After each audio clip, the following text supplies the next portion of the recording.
Franchement, la réponse technique proposée notamment par la modification du Fonds européen de stabilité financière, c'est-à-dire un outil au service des 17 pays de la zone euro pour aider les pays en difficulté, au premier rang desquels la Grèce, mais aussi les pays sous programme, le Portugal, l'Irlande.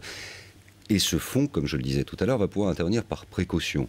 La Banque centrale, dans son indépendance, a fait un geste hier. Je ne doute pas qu'elle continuera d'accompagner ce mouvement et en quelque sorte d'anticiper le futur organisme de ce fonds européen dans sa nouvelle formule. Ce que nous devons, nous, au niveau des gouvernements et au niveau des parlements, c'est raccourcir les délais. La France est aux avant-postes. Le président de la République a été aux avant-postes dans la négociation pour obtenir cet accord.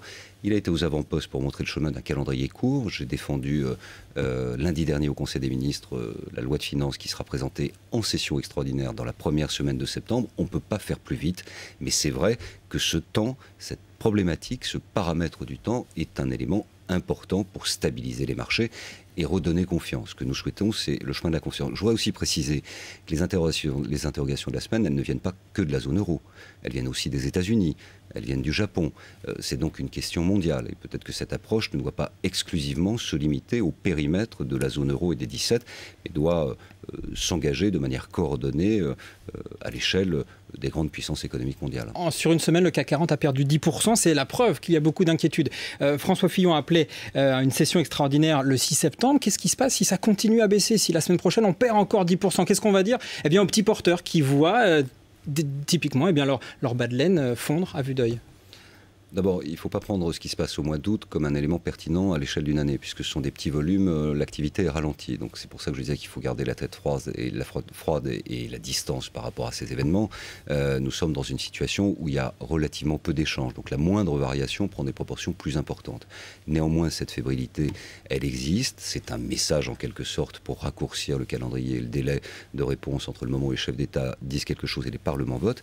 Enfin, la démocratie, c'est les parlements. Les parlements, ils doivent s'organiser, mais ils doivent s'organiser plus rapidement. Ça ne doit pas être une question de mois, ça doit être une question de semaines.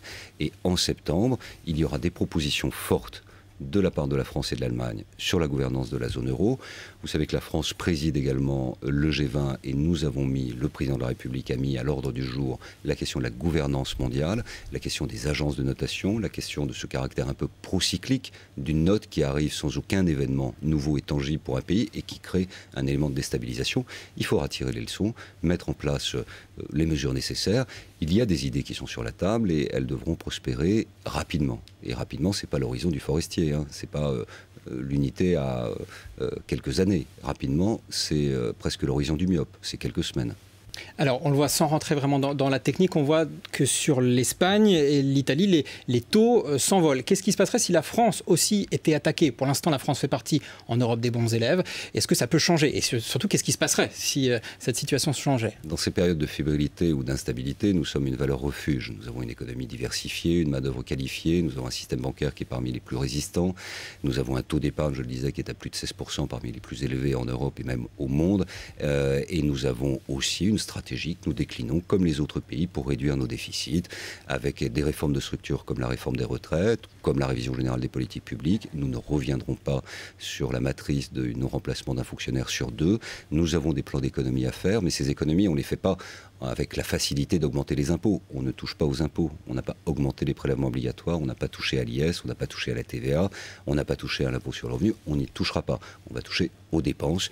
Et ce qui est intangible, ce qu'il faut avoir bien en mémoire et bien en tête, c'est que notre rendez-vous de l'année prochaine à 4,6 de déficit, nous le tiendrons, et celui de 2013, qui est de revenir au niveau de déficit d'avant la crise, nous le respecterons.